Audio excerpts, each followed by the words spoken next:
I am Slick Nick, your personal certified Enneagram coach. I love this book. I'll put a link in the description where you can buy that off of Amazon if you want.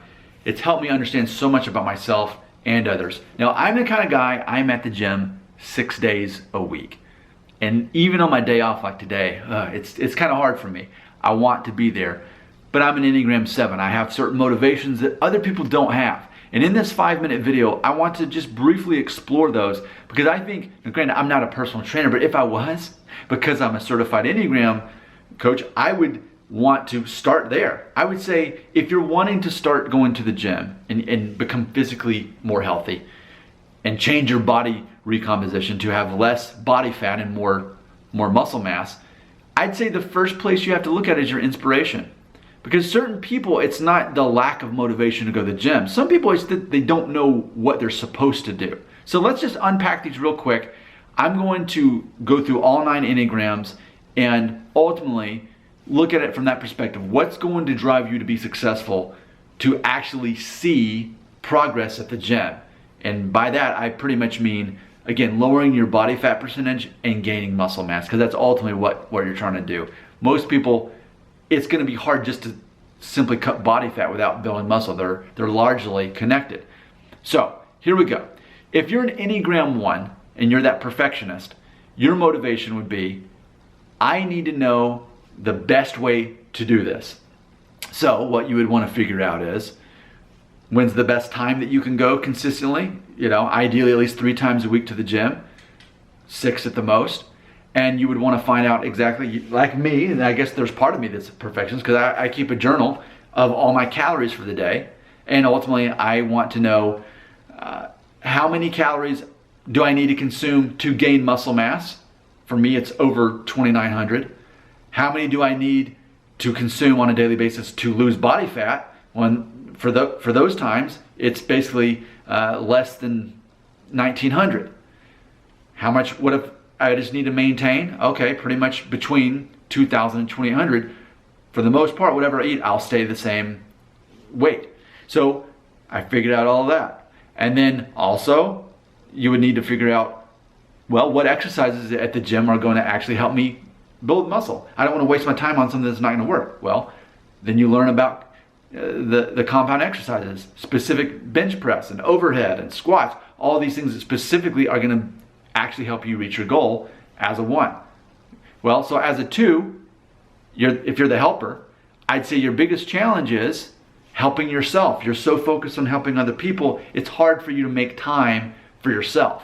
And that would be the challenge. Figure out in your schedule, when am I going at least 3 times a week, and look at those compound exercises and look at what I'm going to be eating so that I can help myself, because the focus is helping myself and not helping others. Give myself a break to actually help me. Number 3, the achiever, they fear failure. Well, ultimately, again, we look at those things I just talked about. How many calories a day do you need to consume to either gain muscle mass or lose body fat? Which exercises at the gym, again, compound in order to do that. And of course, making sure that you get enough sleep and also getting some low impact cardio, like taking a walk every day. All these things are important. But as an achiever, number 3, I think it's largely easier for you because you do fear failure. So I think it's easier to be driven to be at the gym if you're at a 3, just by default. Number 4, the individualist, the person that needs to feel special all the time. So ultimately, I think their drive at the gym is thinking, wow, if I am able to lose this body fat and build muscle and have a better physique, I will feel special. I'll feel better about myself. So I think 4s, and I see a lot of 4s at the gym every day, I think it's quite the motivation for them that's already built in as well. Number 5, which is going to be what I like to call the analyst, the facts and figures Excel spreadsheet. I think it could actually be very easy for a 5 to do well at the gym because it does require, in my opinion, keeping up with all your macros, and that's something else too, that those of us who go to the gym, we know that once you figure out how many calories you need to consume for what you're trying to accomplish, you need to basically have a you need to have a gram of protein for every pound that you weigh. So for me, like right now, I'm 175 pounds. I need to have 175 grams of protein every day that comes from an animal source, because that protein counts more than, say, from a plant source. No matter what you hear, that's the reality of it. So there's a very analytic part about all this, and you realize it really is a formula to success that you can actually see. So I think 5s could do very well, especially again knowing which exercises to do. So I think 5s have an advantage in that as well. 6. I think 6s, it might be a little bit more of a challenge because they're, scanning for danger. What could go wrong? Well, so when you go to the gym, it might be hard for you to think, am I going to get hurt doing this? And then you might underdo it.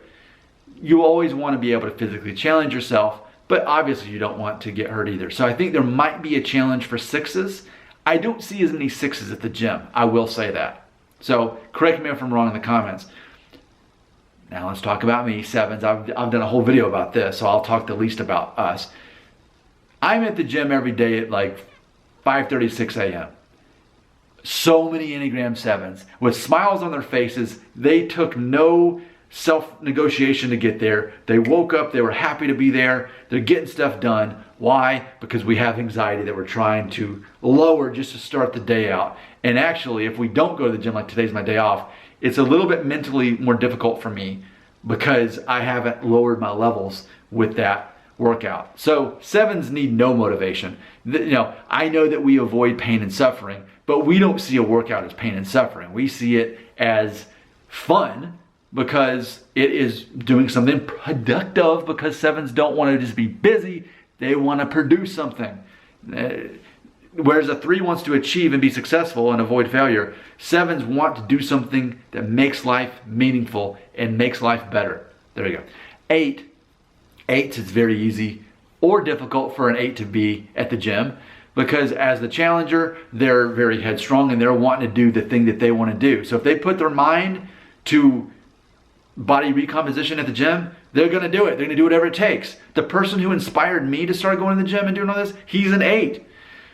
So, but on the flip side, if an 8 feels like they don't need to go to the gym and they don't need to do these things, they will never go. I think 8 could go either way. And then number 9, I think on a similar note, could be more like an 8, honestly, because as a 9, they're the peacemaker, kind of going along with whatever.